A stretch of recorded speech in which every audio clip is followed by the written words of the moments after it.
panel discussion. Hello, everyone, and welcome to ISPCAN's December Journal Club. Today, we have special editors Andreas Judd and David Rothwell, and they will be covering our journal's special issue, The Rise of Economic Inequality and Its Consequences for Child Protection. Tips for making the most of today's session. Please engage with us. As you listen to the presentations, make note of your questions and comments to share in the open dialogue part of the session, or add them to the chat box during the session. Also, please take a moment to introduce yourself to other attendees and presenters in the chat. And we're excited to have a live polling session, so please participate in our live polling. Have your phones ready now to scan a QR code that I will give you shortly to participate in our audience Slido polling questions. And as always, a recording of this panel discussion, the presentation slides, and a link to the special issue journal will be sent directly to you in an email format after the session today. Our goals for today's session are really to increase our understanding of economic inequality broadly, to share takeaways from the special issue journal, and to encourage the reading of the research articles included in it. And then hopefully a lively discussion on the implications of this research for child maltreatment and child welfare practice. We're also excited to announce that this special issue of the journal has been made open access for a limited time. From this month to May 23rd, you'll be able to access the journal free of cost and membership. There is a list of the journal articles on this slide for you to take note, and the articles include the editorial article by Andreas and David on the relationship between economic inequality and child maltreatment, the takeaways from the special issue and future directions. We will be adding a link to the special issue journal open access in the chat box during this webinar, and we will also include it in the follow-up email that will come to you directly after the session. And now I encourage you to take your phones and please scan this QR code to participate in our live polling. Once you've scanned this code with your camera, you will see the following question and you can provide your answers. What is the profession or discipline that you are representing today? You have the option to provide multiple answers as well, as many of you have different affiliations and disciplines. I see we have someone from the teaching profession. That is wonderful. Partners of NGOs, forensic interviewers, students, researchers, public education sexual assault programs, child abuse pediatrics, public health, NGO safeguarding. We have lawyers, we have doctors, policymakers. And the answers that appear larger are ones that have been made multiple times. So we have big representation from social work, child welfare, NGOs, and research, as well as human development and family sciences.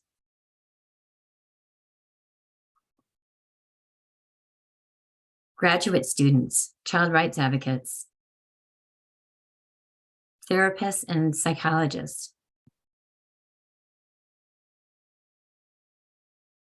I hope you see the diversity of disciplines and professions represented. I think it speaks to really our focus on just a whole approach to child maltreatment from multiple disciplines.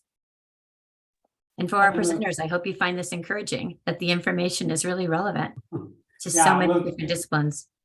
We try to, as best as possible, adapt our discussion and takeaways to the audience as well. But yeah, we'll give our best. Thank you, Andreas. Any surprises here, David and Andreas, from the disciplines represented? I'm just surprised to see the diversity. I mean, there's really a wide range here, and it just speaks to the range of disciplines, training, and professionals working in this area. And we thank you all for your contribution in this area. Okay, we have one more question that we'd like to ask as well. I'll give this just a second. It seems like we still have a few answers coming in.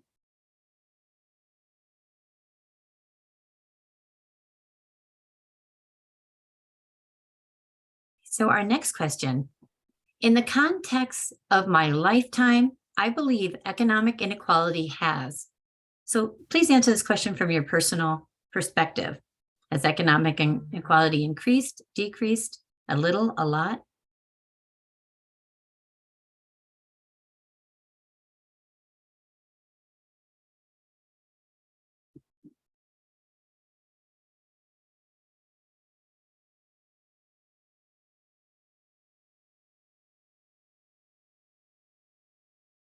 I love to watch the movement of the poll.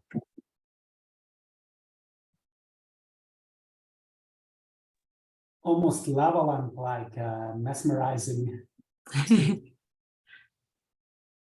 Well, because we have so many regions represented, I'm curious if that, is a difference in some of the answers that we're seeing. But I would say the consensus potentially is not a surprise that economic inequality has increased a lot over the span of our lifetimes. Thank you for your participation in the poll. And I'd like to introduce our presenters today. I'm very excited. First, we have Dr. Andreas Judd. He's professor at Ulm University, Clinic of Child and Adolescent Psychiatry. He's also a member of our ISPCAN Distinguished Advisory Council. After completing his postdoctoral fellowship at CRCF, Dr. Andreas Judd joined the School of Social Work at Lucerne University of Applied Sciences in Switzerland. He's a principal investigator in several research projects on service provision to maltreated children and decision-making in child protection. A recent achievement is his international toolkit on mapping legal, health, and social service responses to child maltreatment, published by the World Health Organization. And we also have Dr. David Rothwell, Barbara E. Knudsen Chair in Family Policy at Oregon State University. David researches and teaches about children and families with a focus on poverty, economic inequality, and social policy. His current research examines family leave and self-sufficiency, poverty measurement and safety net participation, and policies that affect financial capability and asset building. At Oregon State, he leads the Family Policy Group and is a faculty member of the Center for Children and Families at McGill University and faculty associate at the Center for Social Development at Washington University in St. Louis. Welcome to both David and Andreas. We appreciate your time and expertise. And at this point, I'd love to turn it over to you. Thanks, Jane.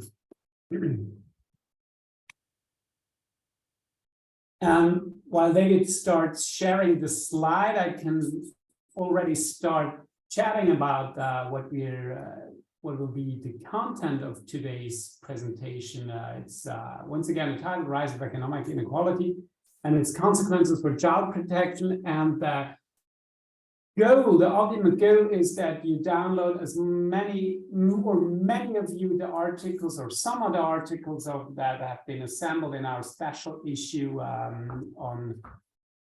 on this topic in child abuse and neglect, that our presentation makes you eager to learn more about that topic, to maybe benefit for your actual work in child protection or for your research, that to inspire you to do research on your own and continue from what we've assembled. Okay, next slide. The thing is that when we've put that together and we're wondering, but could be a special issue that we knew that there is a lot, actually quite a lot on poverty and child maltreatment. There is evidence for a link between those two phenomena, and especially for certain subtypes. We have strong evidence for a link between poverty for physical abuse and child neglect. The evidence is quite mixed for other subtypes of child maltreatment, some pointing in one direction, for example, for child sexual abuse, others point in a different direction. There's no link, there is a link, there's none. So it's not as clear-cut as for physical abuse and neglect. That's the one takeaway from the previous research on poverty and child maltreatment. The other is there are increased odds of reported incidents for poor families, for children of poor families, and still ongoing debate is that because of bias reporting, are children of poor families more likely to be reported because of bias, or is it actually linked to increased needs, or to both? I would actually say it has a lot to do with, or sometimes to do with both of those aspects that I've just presented. So we have some knowledge or quite good evidence on these links, but we do lack, when we were looking at the literature, we both, David and I, thought that we need to know more about the link between child maltreatment and inequality, economic inequality, and that's where David starts to introduce you to the concept and the measurement of inequality. Okay. Thanks, Andreas. Thanks, Jane. It's a pleasure to be here. Welcome, everybody, and thanks for spending time with us today. So as Andreas mentioned, there's a fairly robust set of literature on the linkage between poverty and child maltreatment. There's special issues dedicated to that topic that have been published in the past 5-10 years, and it's a fairly well-known and well-studied topic, not so much for economic inequality. So we know that the sense of rising economic inequality is a defining feature of our time. Especially if we take a long historical view on the subject, as the poll question indicated in the beginning, the most common response to that opening question, around 50% of participants, seem to have a notion that economic inequality has increased in their lifetime. And I'll show some data and some graphs that indicate that. So if we let's just think back in recent history when really we've had the development of good social science, let's say the past 120 years. During this time, we've seen high inequality, low inequality, and then rising inequality, and some of that varies depending on where you live. So this is happening in the backdrop, and the child welfare literature has not adequately taken this up. We do acknowledge, and this is one of the things I was mentioning, is that there's great variation across countries and within countries, and I can see from the chat that we have a wide representation from many countries here. So when I present and when I talk about economic inequality here, this is from a kind of North American perspective. I'm in the US and I've worked in Canada. The notions of economic inequality have varied in these places over time, but they would also vary across places. So whether you're in Japan, Indonesia, Kenya, the inequality stories are going to be quite different in all of these places. There's been a lot of social science on economic inequality, and I want to draw your attention to just a couple bodies of work. There's been descriptive accounts that try to explain what is driving economic inequality. And the 2014 book by economist Thomas Piketty, Capital in the 21st Century, really highlighted this trend of inequality and its rise, especially in English speaking and Western countries. It's a fascinating social science account, historical account that it includes sociology and political science. Piketty is an economist, but it's a very impressive social science study trying to understand what is driving inequality, and I recommend that highly. There's also been a book called The Spirit Level that tries to connect the rise of economic inequality to health and social outcomes. And so that is another classic in this line of work. And so there's a lot of work going on, but not necessarily in the child welfare space. And when Andreas and I were kind of talking about the state of the literature and what we know in the child maltreatment space, we identified the lack of connection and the lack of empirical research on the linkage between economic inequality and child maltreatment.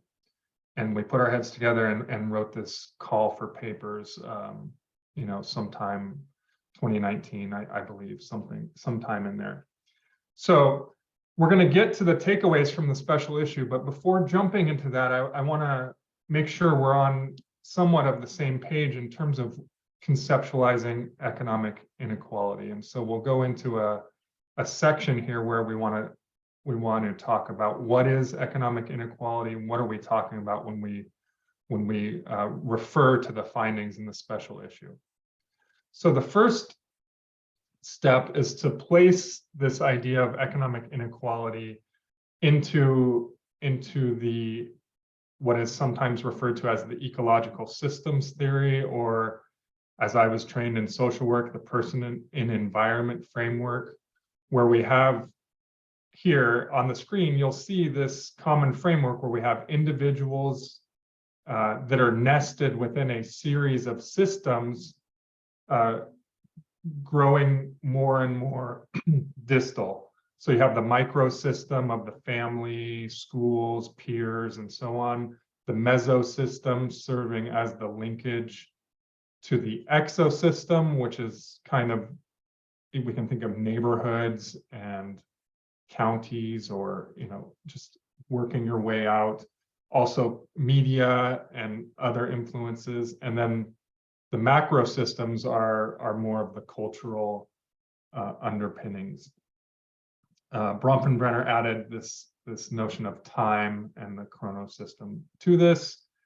And so when we talk about economic inequality, it's really one of those things that's operating on the outer systems, the exosystem and to some extent the macro system. And so the idea is that families and children are operating within these contexts of which many things make up the context. And one of the important ones is the nature of economic inequality. And as I've said, and as I'll show you, there's wide diversity within and across places in that nature of inequality in the exosystem.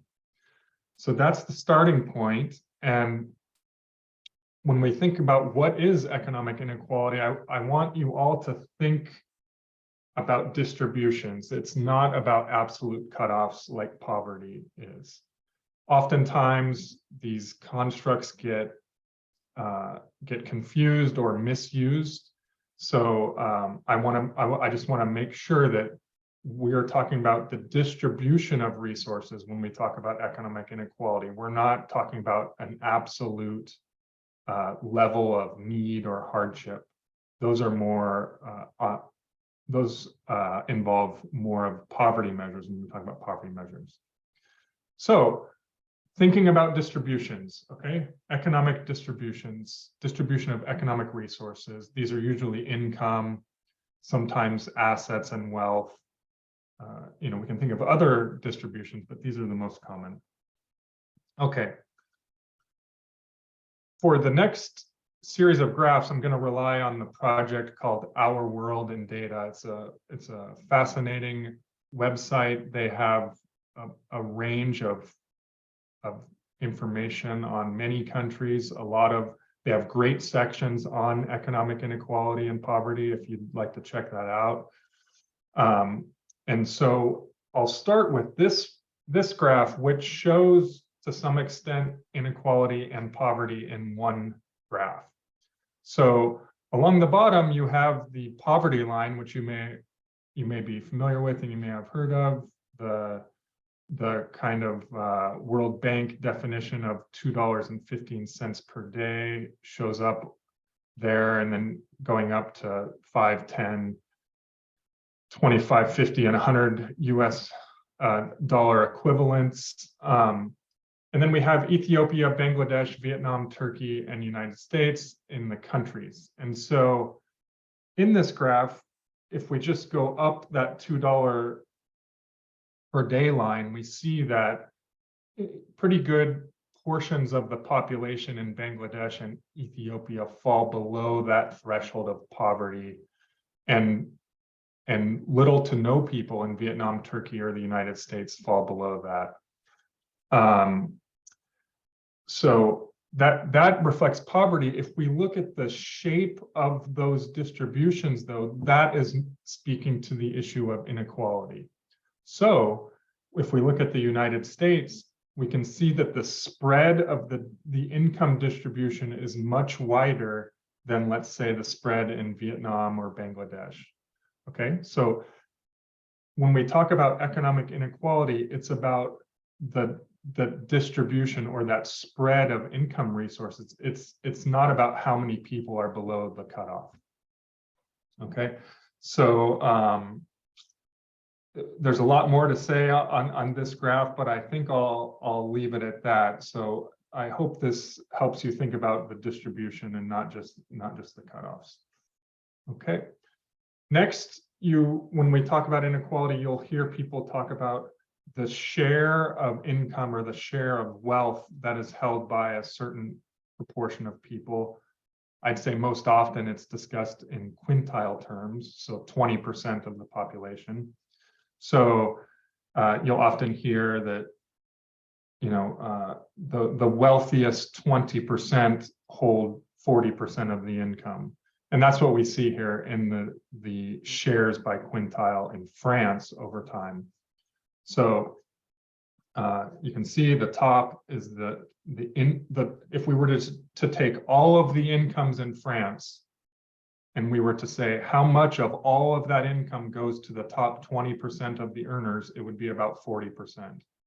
And then the next 20% down would be about 20%, and so on and so forth, following the categories we see here on the graph. So we know that if they were entirely equal, each 20% would hold 20% of the income, right? That would be a situation where it would be entirely equal. Market economies are not designed to be that way, and so we wouldn't expect them to be, and in no country is that the case. So we can see here some small changes over time, and it's important to note that these small changes, when you're talking about such a large amount of data, is pretty meaningful. So overall, we can see that the percent of income in France going to the top 20% has actually gone down over time by a little bit, and we'll see that in some other graphs I'll show you. Okay, so that's one way to think about it. Another way is a very commonly used metric called the Gini coefficient, and several of the papers in the special issue rely on this metric, and it ranges kind of from 0 to 100, with higher numbers meaning more inequality. And what this graph shows is changes in the Gini coefficient for 5 countries over time. And we see this kind of pattern that I was referring to earlier, where early in the 20th century, the United States had high inequality. Through the mid-century, coming out of World War II, it had low inequality, and then starting in the 70s, we see this rise. So if you just focus on 1970 onward, there's been a pretty dramatic rise in inequality in the United States. It's been largely parallel in the United Kingdom. There's been a little bit of more fluctuation in the past 20 years, up and down. But if we look at other places like France, as I alluded to earlier, has seen a decline in the same metric. Netherlands has been more or less flat, and Japan has increased, but to a much lesser extent. So if you're interested in your country or your context, you'll be able to plug those in at that Our World in Data website. So Gini coefficient, we saw papers in the special issue look at what is the Gini coefficient of states and counties and so on. Okay, another way to look at it is not just the share of the top 20%, but how much income is going to the top 1%. And so we see even dramatic movement in the numbers over time. So on the left, we have the 5 English-speaking countries: the United States, UK, Canada, Ireland, and Australia. And we see again this dramatic U shape. On the right, you have continental European countries, Denmark and Japan, and you see a story of falling incomes going to the top 1%. So this variation is of great interest for those of us who care and think about how context shapes families and children, and we'll certainly get into some of that a little bit later. So this is the backdrop and what is happening historically in the places where we work in the area of child welfare, and so with a little bit of understanding on economic inequality, I think now we'll transition to focusing on some of the key takeaways from the latest research and scholarship, where folks really committed and aimed to understand how this contextual variation in inequality shaped risk for child maltreatment and other outcomes. And to do that, I'll pass it back over to Andreas. Thanks, David. So David and I have read those around a dozen articles a number of times, and I've kind of tried to digest or to develop the major takeaways out of these articles and issues in our special issues. And that's what we are presenting, or I'll be presenting right now, with the first being about that thing that we were obviously interested in. Does it actually affect economic inequality? Does it actually affect child maltreatment outcomes, child maltreatment rates? The thing is not as clear as we thought it would be. As someone working in Germany, I usually like to cite Goethe, and I'd say, and here I stand, poor human fool, as wise as when I went to school, as he starts in Dr. Faustus. Yes, there are several articles that have looked at or highlighted a positive relationship between inequality and child maltreatment rates. Here I've mentioned the piece by Sang, Simel, and Nepomniachtchi, who have found a positive relationship between the county inequality and county child maltreatment rates. So maybe you also keep in mind that those articles have looked at inequality at different levels, so at the individual level in Child Protective Services caseloads, but also at the aggregate level of county rates, and some also at the interaction of those. But as I said, there's lots we don't know. It's not as clear cut. Bollinger et al., for example, they've not found the positive relationship or a clear positive relationship, only small positive association between economic inequality and child sexual abuse, but negative relationships for other types of child maltreatment. So we need to investigate better or need to investigate more to better understand the link between economic inequality and child maltreatment. There are some other takeaway apart from the major link between economic inequality and child maltreatment. So please skip to the next slide. The question is about not just linking inequality, economic inequality to child maltreatment, but also we were wondering about the interaction between the three factors, inequality, child maltreatment outcomes, and poverty. So here I've put down a graph, a figure from the article by Sang, Simmel, and Nepomniachtchi, where they highlight that poverty levels moderate the relationship between income inequality and child maltreatment, and the strong relationship to increased rates of physical and psychological abuse in counties with moderate or high poverty. And here's the graph that refers to child physical abuse. So you have on one axis, you have the natural log of physical abuse. So what are the rates of child physical abuse? And down at the bottom, you have the Gini index. So that what David just been talking about, the measure of economic inequality.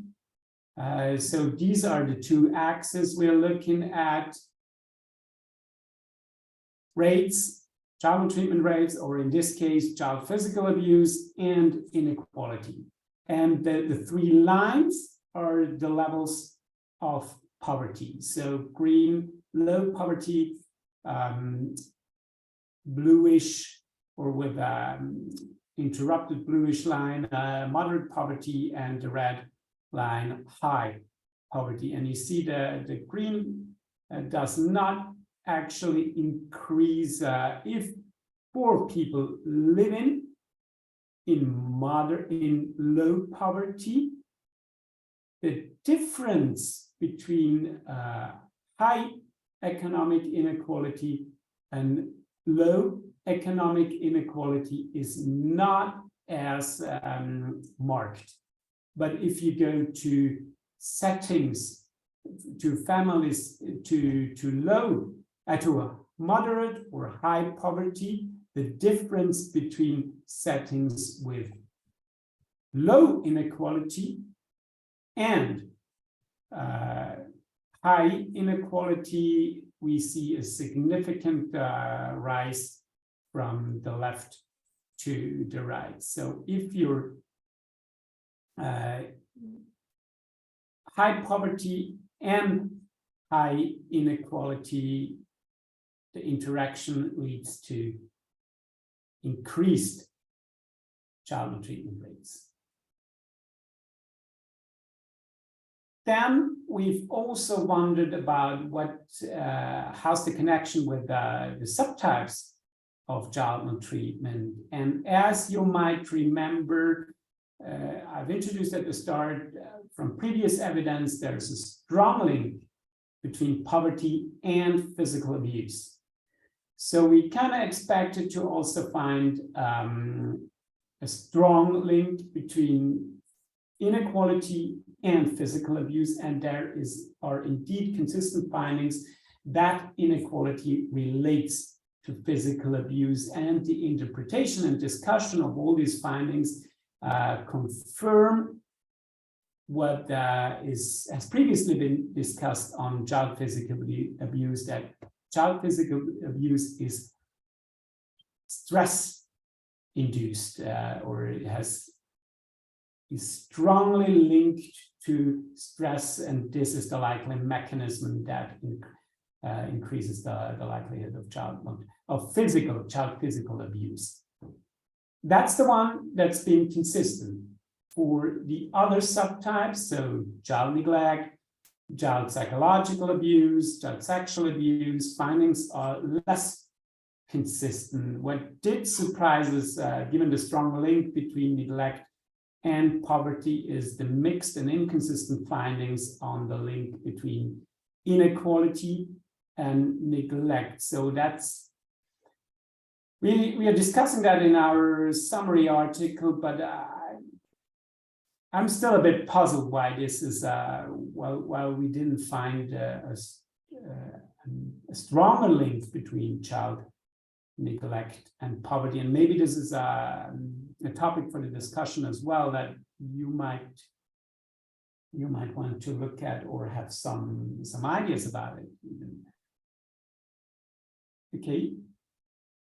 And one thing that, when we come to other takeaways, is the measurement is still, well, David is more of an expert to say that, but I would put it a bit shaky. So we discussed with some of the authors to when they first submitted an abstract, to maybe improve or actually look at inequality and not look at poverty. So it's how we best measure inequality and how it's actually operationalized. There's a lot of discussion and leeway for improvement there as well. But the one thing that was very interesting, some did apply both objective measures of inequality and subjective measures of inequality. So how people feel about not just in kind of like dollars or euros or whatever, but how they think about or perceive inequality. And the takeaway from there is that the subjective measures play an important role as well, and that outcomes are differently connected to objective and subjective measures. For some outcomes, the subjective measures are even better predictors than the objective measures. So the recommendation here would be, if and there's definitely a need for more research on the topic to include both subjective and objective measures of inequality. Will just anyway, not just a thing for research on subjective measures for research on inequality, but for other topics as well. And then there's also some very interesting findings on racial and ethnic differences. The thing was, which kind of surprised us, that those articles that did address racial and ethnic differences did find either no racial disparities, or actually that whites are more affected by inequality if, and here's the if important to acknowledge, if controlled for individual poverty. So if you kind of statistically exclude the level of individual poverty, the inequality did affect whites more than other ethnicities, than people from other ethnicities and races. So this is also, I'm very eager to hear what your thoughts and takeaways on these findings would be as well. And importantly, some other, like where we heading at will be our final slides, or what future direction. So I've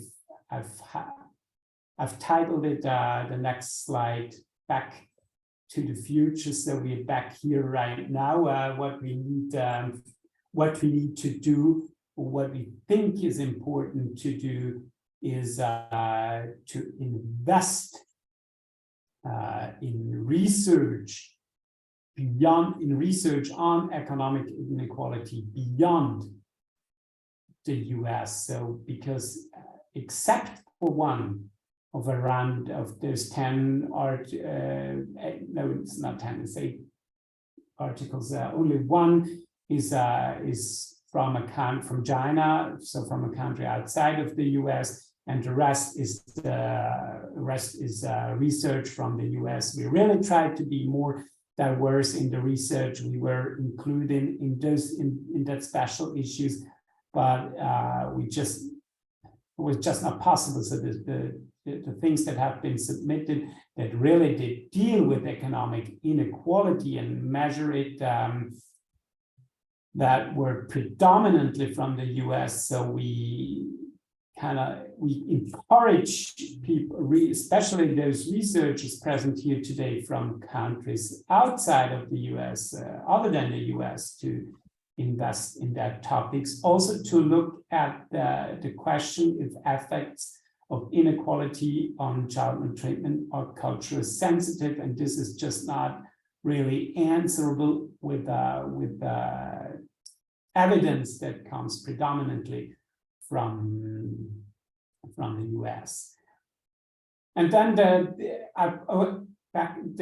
one big question that I did put at the beginning of this slide is the question of the COVID-19 pandemic and increasing inequality. When there's articles that have been written primarily or all have been written and developed in advance of or before the pandemic. So maybe some last words were written during the first time of the pandemic, but at least the data is all pre-pandemic, and so this is not included here. And there is I've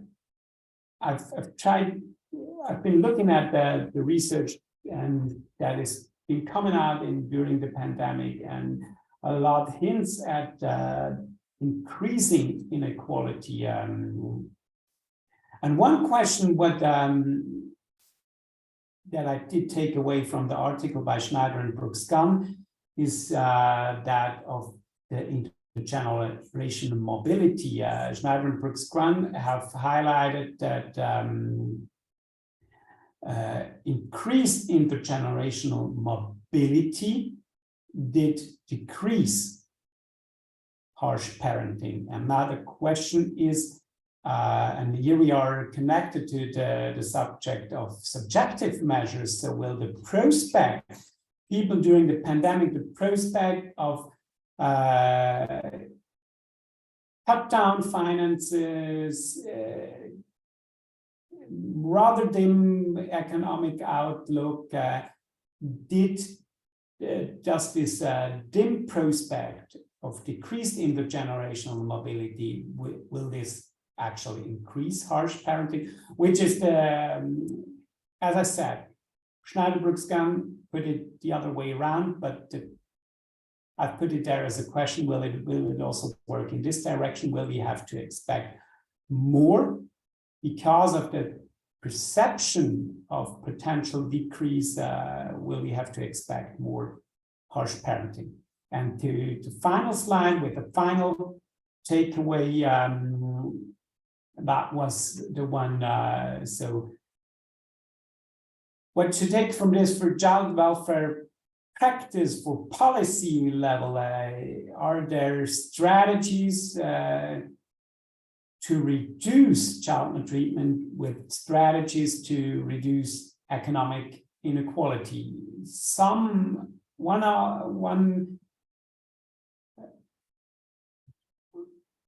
One author and his colleagues wonder about the safety net approaches, and if the role of government in offsetting inequality can be that with offering safety net approaches.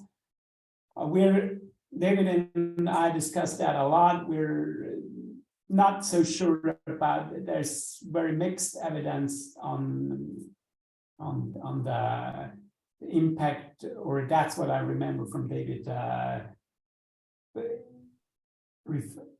highlighting me the findings of those research. The impact on safety net approaches is difficult to interpret, and I'm not quite sure if that will actually decrease child maltreatment incidents. The other question is that I've just it's open for discussion. It's not been proved. It's not evidence on effective intervention, but given particularly the findings on interchannel by Schneider and Brooks-Gunn on intergenerational mobility, areas with increased intergenerational mobility, that led me to the question: if we diminish gentrification in areas, could that be more diversity, more different people living together with people with other people who have increased mobility? Would that actually be a strategy to help? The other thing is increase the opportunities of educational mobility. That's I would even say that's almost a no-brainer, but hard to come by. Educational mobility has not been, in many high-income countries, not been at its best. So that would be one strategy I say to address. And to wrap it up, and I've wondered about the strategies that build on the human need for hope, and that's where I put a very recent picture from China, the white paper. Well, not really a revolution, is probably wrong to put it, but it's not yet a revolution. But the thing, after 2 years of COVID, do you need to have hope, and could you build on that to decrease at least perceived inequality? But that's actually I've put there a controversial sign, kind of, or banner that's just building a policy strategies that are just building on hope and not have an actual counterpart in actually improving. Or if they definitely always have to be.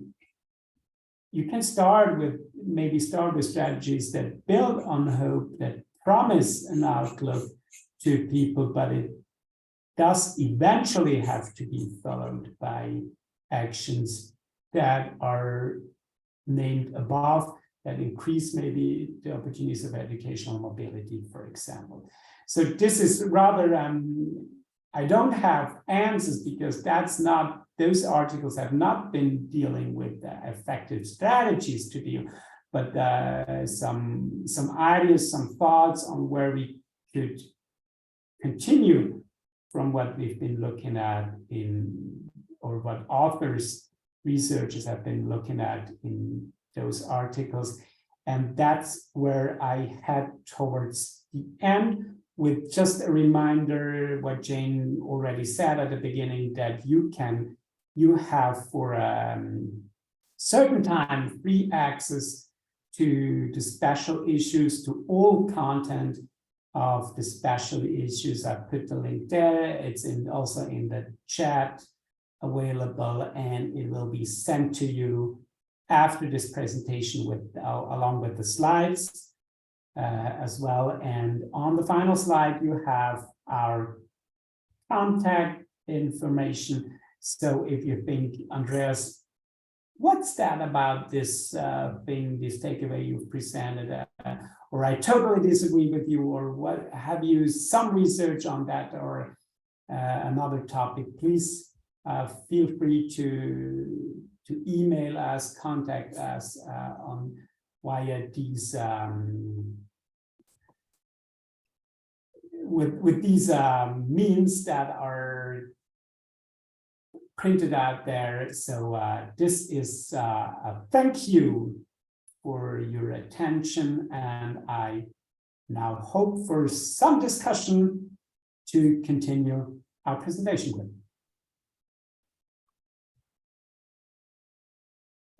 Thank you, Andreas and David. I want to really express our sincere appreciation for your time and expertise. I am going to pull up a few slides now, but it really is time now for the audience to engage with our presenters.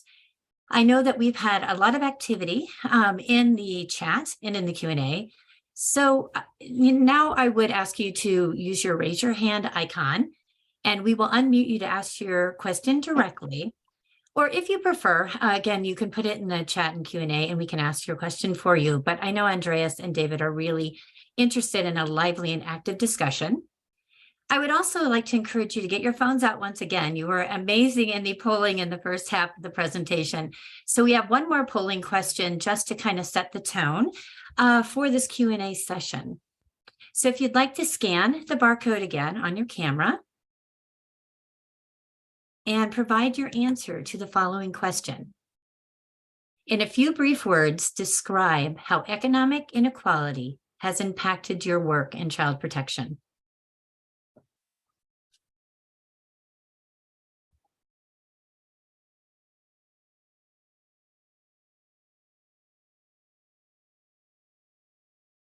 The homelessness issue, absolutely.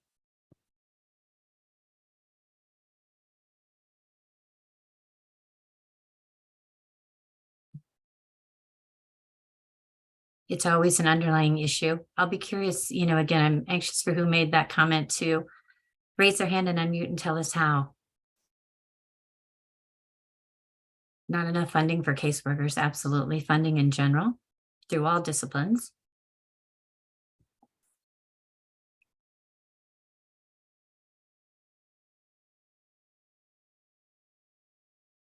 Early childhood deaths. I did see some comments, Andreas and David, in the chat about a correlation between economic inequality and child death.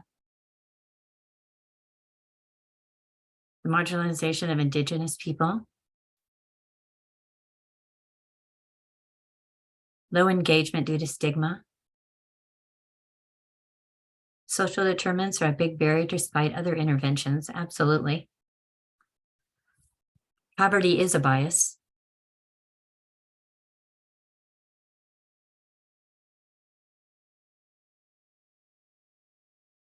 Swinging from too intrusive to least intrusive fractures the workforce, and the stigma and labeling for families.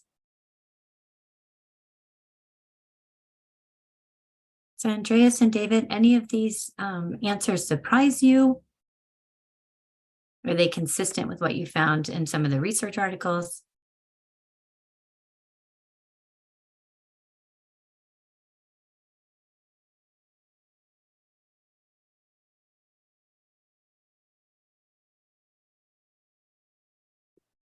Well, Andreas, just trying to catch up with that. That's the chat has been very active, so I was very eager in catching up, and I'm still not through with everything. But maybe I give David some time to catch up even more, and trying to start a bit.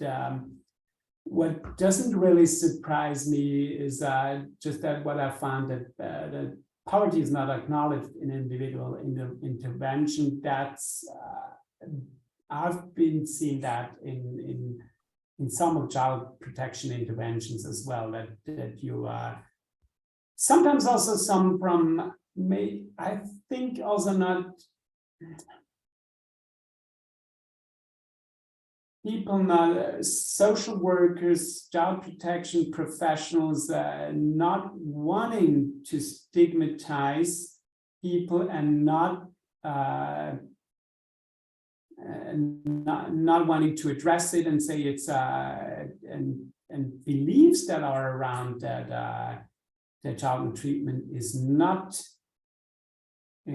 actually not, or none of the forms are poverty connected, while there is a strong evidence that at least some of the subtypes are actually strongly connected to poverty. So this does not.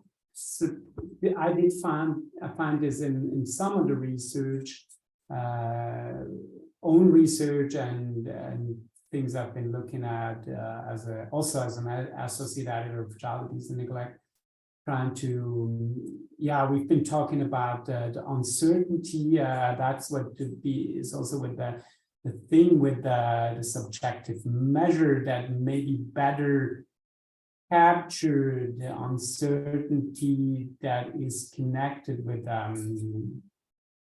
with inequality and I think here's what I'm trying to head at the end, the prospect of or the fear of increase of inequality that might drive some of the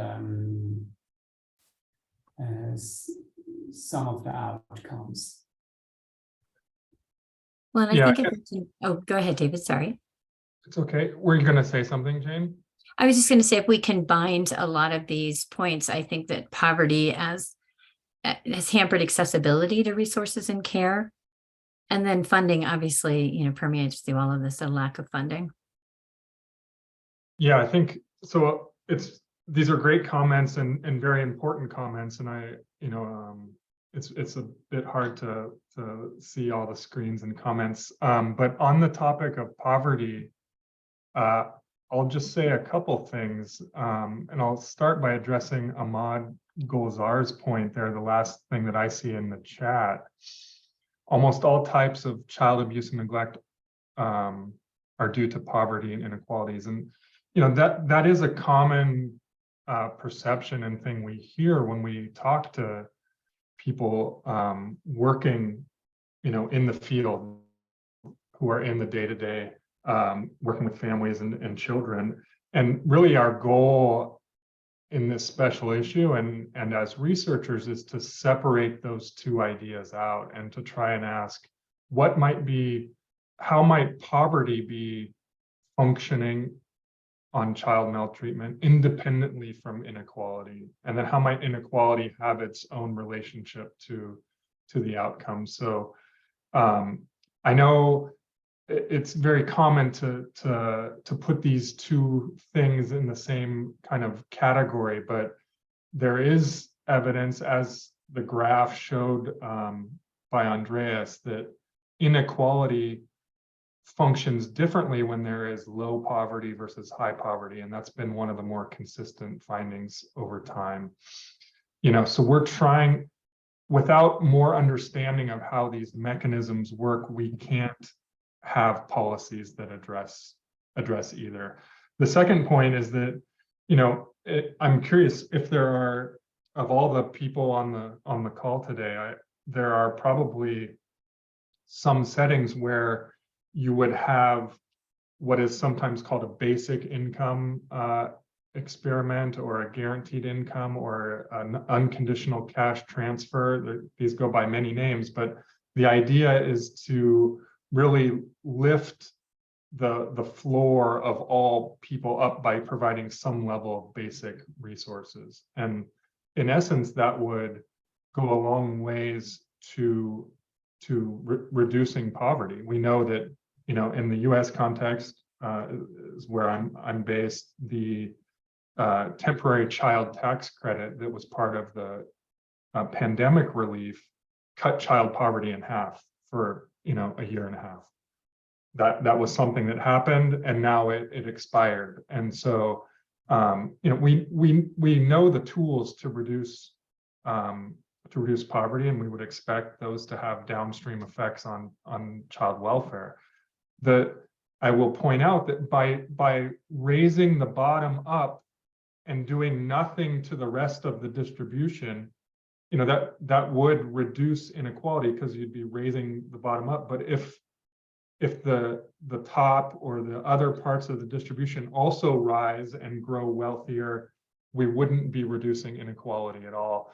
And so, you know, these are the kind of things that we think about and that we need to study when we're focused on these topics.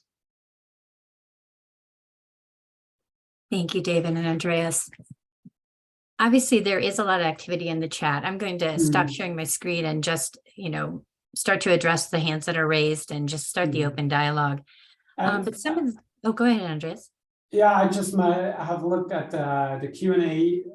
So there's one question: how do you persuade governments to redistribute through tax when they so often represent the top 0.001% of the wealthiest? So yeah, if I just knew the answer to that one. But there's actually really also an interesting finding from one of the articles that the Schneider-Brooks-Gunn say with intergenerational mobility and living together with poorer and more mixed areas, that richer people actually did not benefit, and I have to look it up a bit what exactly the outcome was, but I remember that they've not benefited, or even I think it was increased harsh parenting. So that's also I kind of maybe a thing why they've trying to keep to the power and exclude, not encourage, keep to the power they have, and not encouraging mobility and redistribution. Yeah, that's sure. If I just knew the answer to that. Perfect, thank you. And one of our goals at ISPCAN is to really take the latest data and research and try to use it to inform practice. So I open it up now. You know, these two discussion topics are obviously not all inclusive, but some of the things that our audience may be interested in and would have comments on is how we take these findings really to inform prevention strategies and even to inform practice and care and treatment. And, you know, where are the gaps between knowledge and informed practice? So with that being said, I would encourage the audience to raise hands if they have a comment that they'd like to share.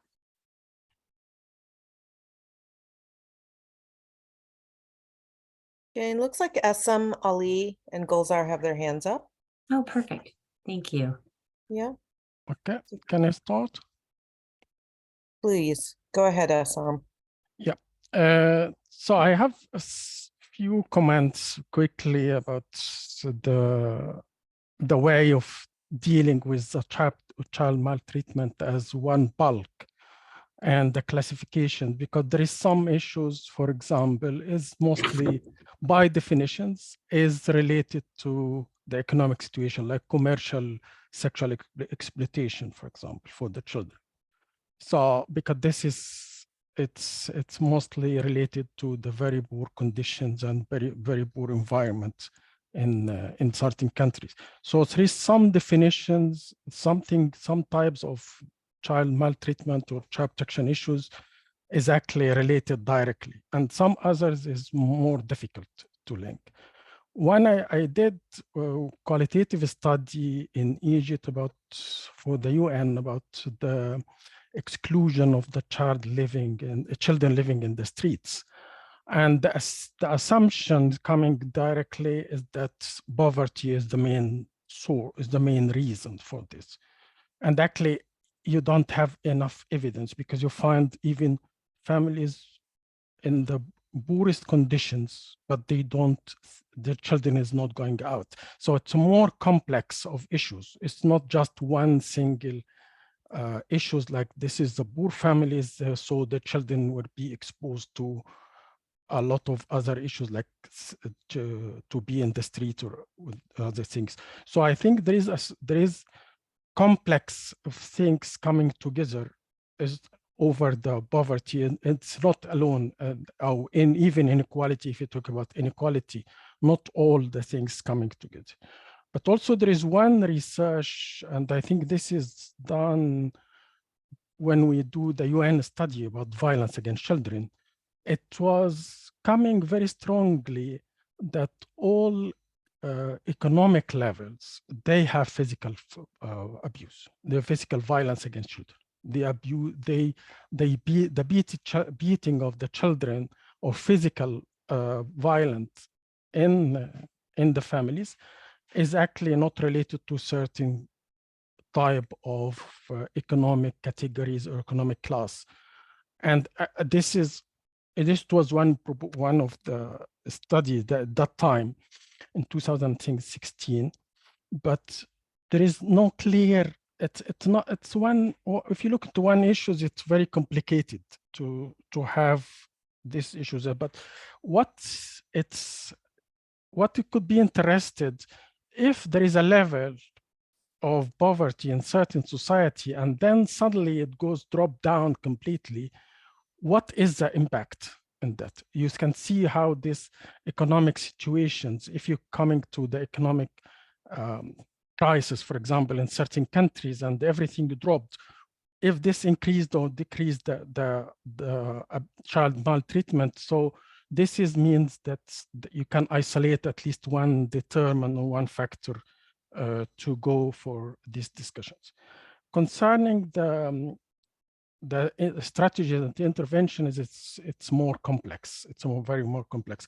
But there is a lot of data about cash transfer, actually talking about cash transfer to the women is reducing the domestic violence. But there is no clear that is reducing the physical violence against children themselves. I think one of the dilemma of this, because the children, they don't get cash transfer. But if you, in that case, you need to take the family as a one unit to see this. But there is a clear evidence about cash transfer or economic empowerment in general with reducing the domestic violence and empowering women. So I stop here. Thank you, Issam. Any comments, Andreas or David?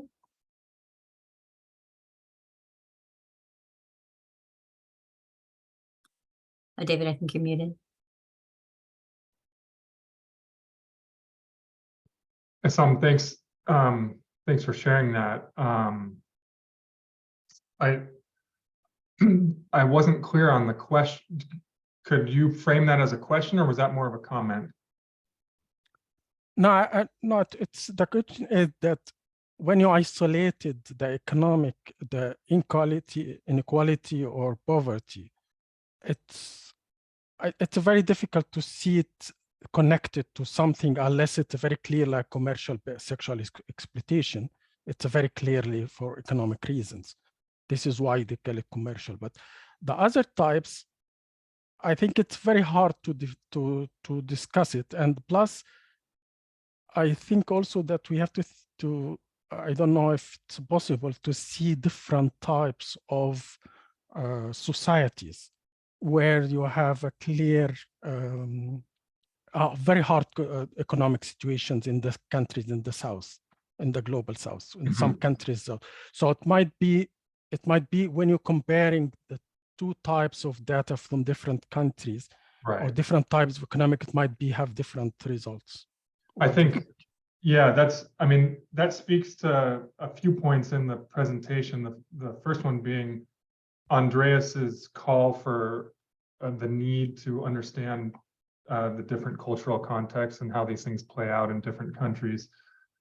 The second one is that, you know, in the kind of long history of the research in the kind of North American and European context, there's this strong association between poverty and neglect. So it's that's been the most clear association, and so it's not these other forms of economic, the ones you mentioned. So I think it's very interesting how poverty and inequality is connected to child welfare in different across different countries, and that could be a topic for another special issue, I think. Yeah, but it's an important point and something we need to understand better. Yeah, just want to highlight a few two more things when it comes to what Essam just said. Thank you for that, Essam. So the one thing is really also, if you're interested, please go to also read those articles. And it's not just, it's not isolated.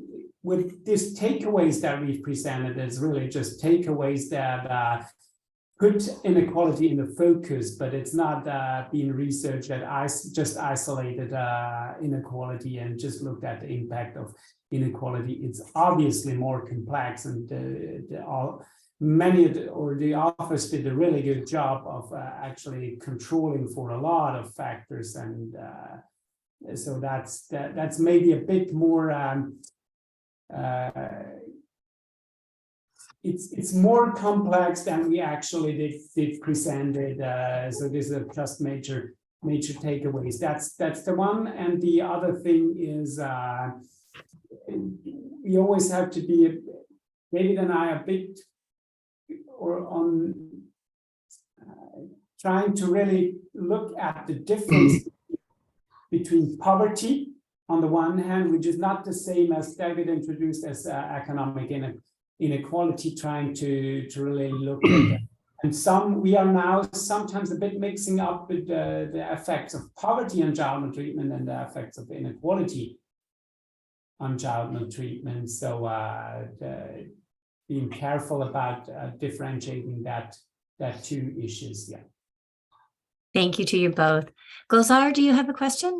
Feel free to ask it directly. Yes, no, just my comment that economic inequalities and the poverty both have deep-rooted repercussions on the child, varieties of abuses and neglect. But at the same time, we need to look into that in developing countries, a lot of population, like from 10% to even 25%, live below poverty line. So their issues might be somewhat different than some studies in the Western countries. Number two is that the child abuse and neglect is also prevalent in affluent people. Rich people also have sort of difficulties, and the children are also suffering a lot because of various other variables, perhaps. So one thing that I know that the time shortage is there, but I would like to mention some strategies that that can be adopted to deal with this big dilemma. That at least, though we as psychologists or sociologists cannot deal with the economic disparities and poverty issues in our countries, because this is beyond our control. The point is that we need to look into at least what we can do. What we can do is the introduction of the educational interventions, perhaps at individual level, at familial level, at educational level, at macro level, at national level, international level. And you are also working on the same line. Perhaps this is a good thing that you are making this debate here. So we need to look into that. I think we should try to invest more on the educational intervention side.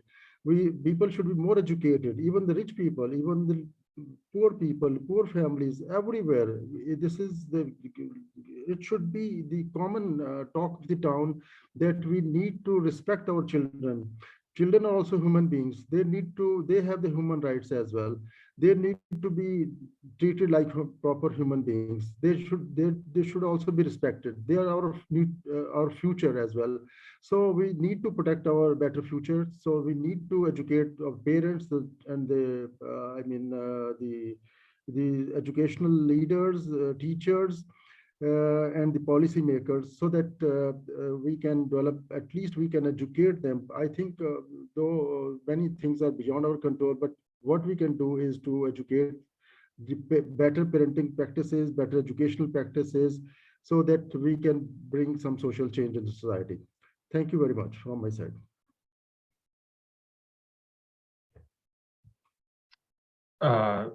I can just comment on that real quick. Ahmad Gulzar, thank you for your comment. I think that's something we hear a lot when we talk about this subject, whether that's with students or practitioners, is that it's actually a question that I anticipated. Is that, you know, this topic is beyond our control. It's too big to address. And if we go back to the framework, thinking about context, right? And so your question is really about what can we do at the kind of micro, meso, and macro level. And I do believe there are strategies. I would kind of push back respectfully that there's nothing we can do about inequality at the contextual level.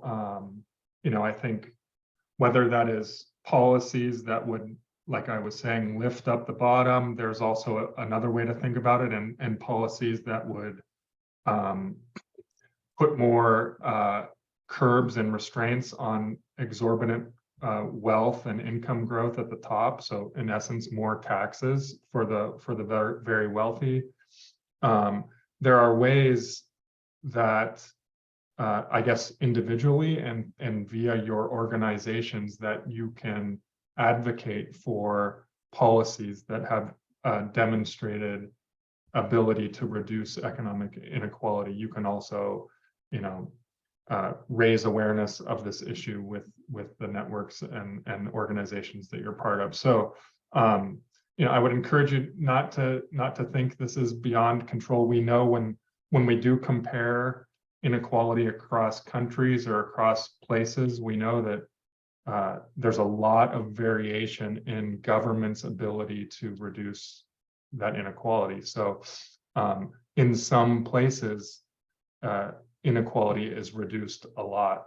Actually, I didn't show it, but and what we do is we compare countries before government intervention, and they have the same level of inequality, and it's after the government intervention that you see the wide variation. So that indicates that governments have the power to do so, and I think we should support that. I also agree with you wholeheartedly that education is an important intervention strategy here.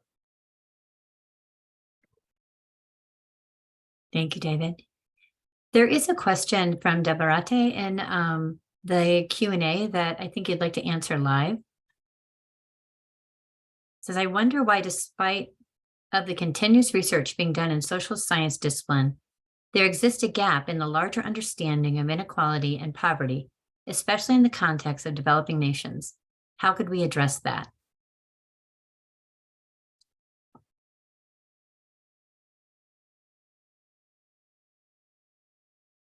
Well, I'm trying to.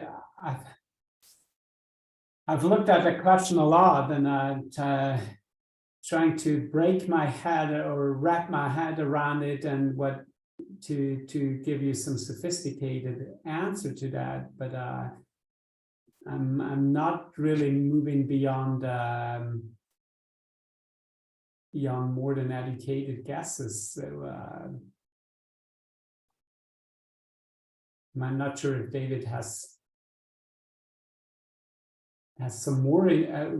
Well, it's not. I don't have anything great to offer. It's just it keeps coming up. You know, it comes up in our writing on the special issue. It's come up already in the discussion, and it's come up again here. You know, there's just a great need to understand these same questions that motivated the special issue. We need to understand these in a variety of contexts. You know, so I think it's a very simple answer, but I think we need more research being done in the context of developing nations that Deborah mentioned. How that happens, I mean, there's a whole range of mechanisms that could support that. And Andreas, maybe you would know more about those. I don't know, but yeah, I think we need we need more I saw more resources come up a few times in the word cloud. I think we need more resources to support it.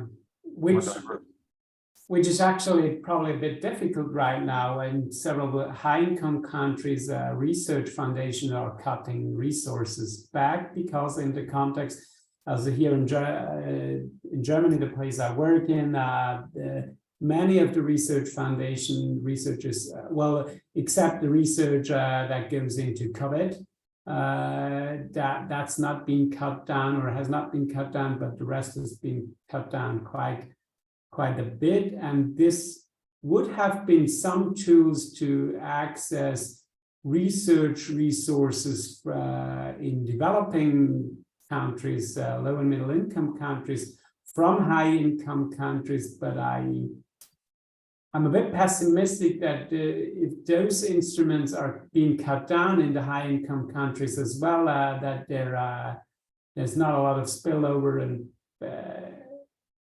opportunities to benefit from the research resources in low and middle income countries from high income countries. So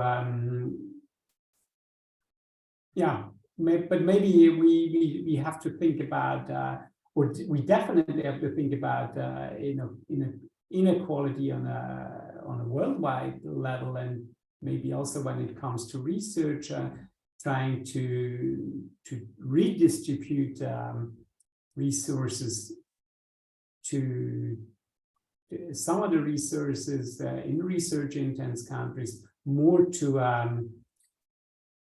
less research intense countries. But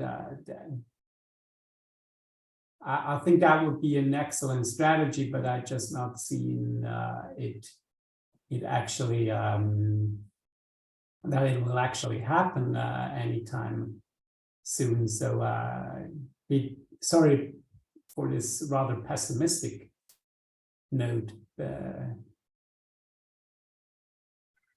Well, again, I think your reaction and your honest answer of this is an overwhelming problem with no easy solutions. So that's, again, an important thing to acknowledge and recognize. There was a question that came through. It says, of all the things that affect child maltreatment, do you think we should focus on economic equality, and why?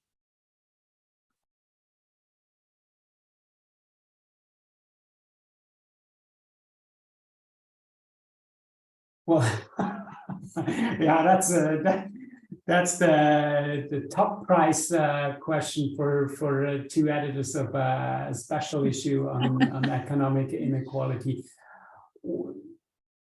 Well, yes, it's as anything when it comes to research.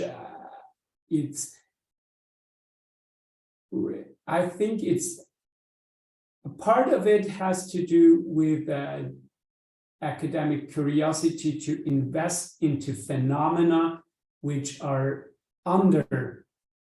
not really fully understood. And maybe it's in the end, inequality is maybe not in the end, it might not have been the most important things to invest research into, but to take away that conclusion, we first have to better understand it, to better understand the phenomenon, if it really is. In the end, many times research findings are clear to everyone. That's what we always knew about it. That was clear from the beginning. But you first always have to provide some kind of getting philosophical almost. It comes down to the very foundations of why we're doing research anyway.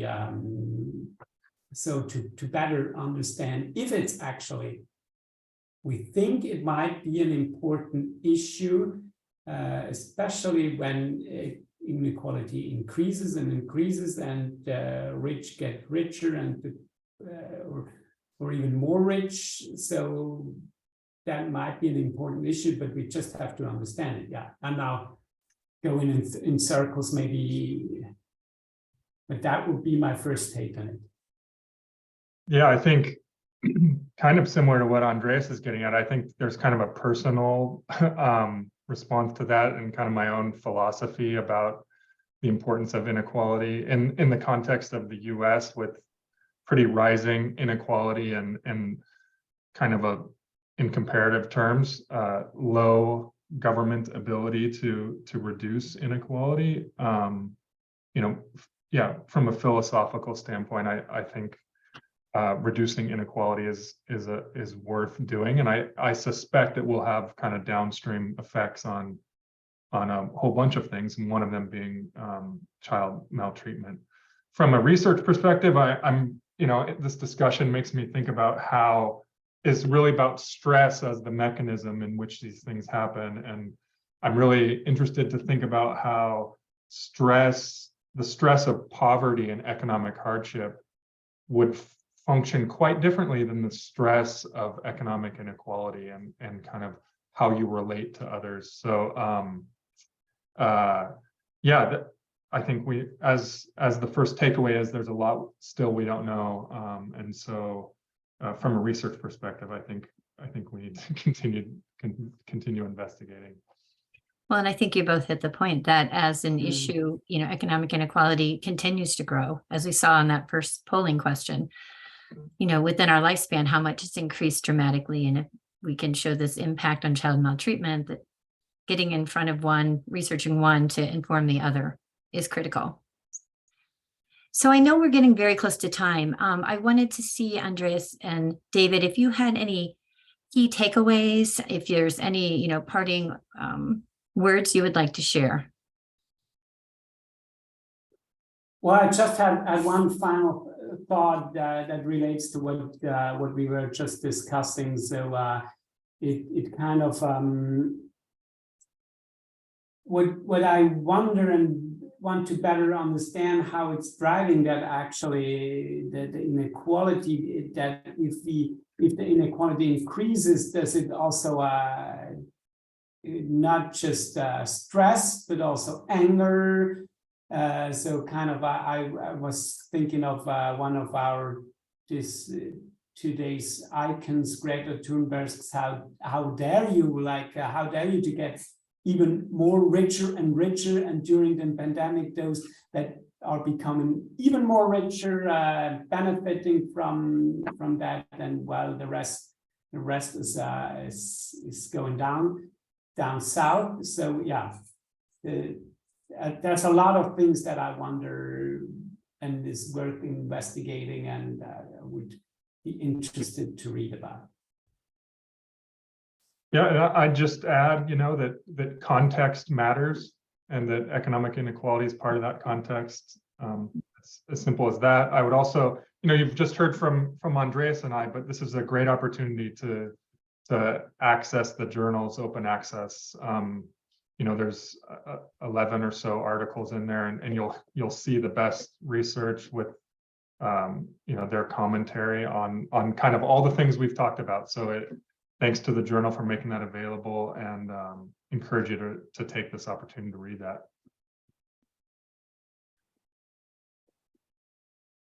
Thank you to both of you. And I know people need to go. I would like to just remind all our participants and registrants what will be coming to them from this session.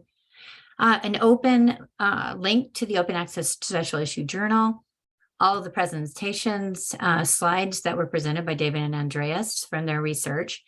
A recording from today's discussion will be sent to you, and a certificate of attendance. I'd also like to highlight a couple upcoming events for ISPCAN. In January of 2023, our ISPCAN board member, Jordan Greenbaum, will be presenting ICMEC's second edition of an online toolkit, improving physical and mental health care for those at risk or experiencing human trafficking and exploitation. This tool is designed for low, medium, and high income resource settings. And then in February, we're going to share the results of two webinars that share the results of the Frontline Practitioner Survey and focus groups that were completed as a joint project between ISPCAN and ISPCC. And that was led by Carmen Katz, one of our ISPCAN members.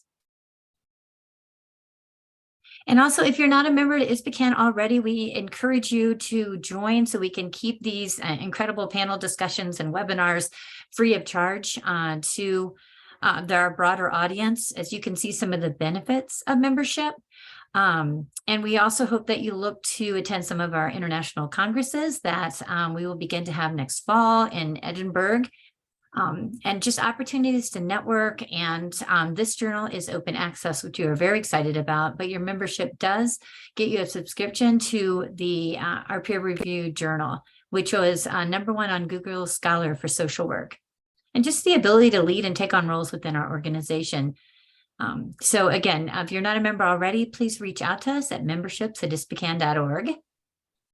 And just thank you so much to David and Andreas. Your willingness to dedicate your time, your incredible expertise in this area. Thank you for editing the special journal issue and for helping us make that open access. Just a reminder that the link was in chat. It'll also be sent to you, and you have open access till May of 2023 to the journal articles.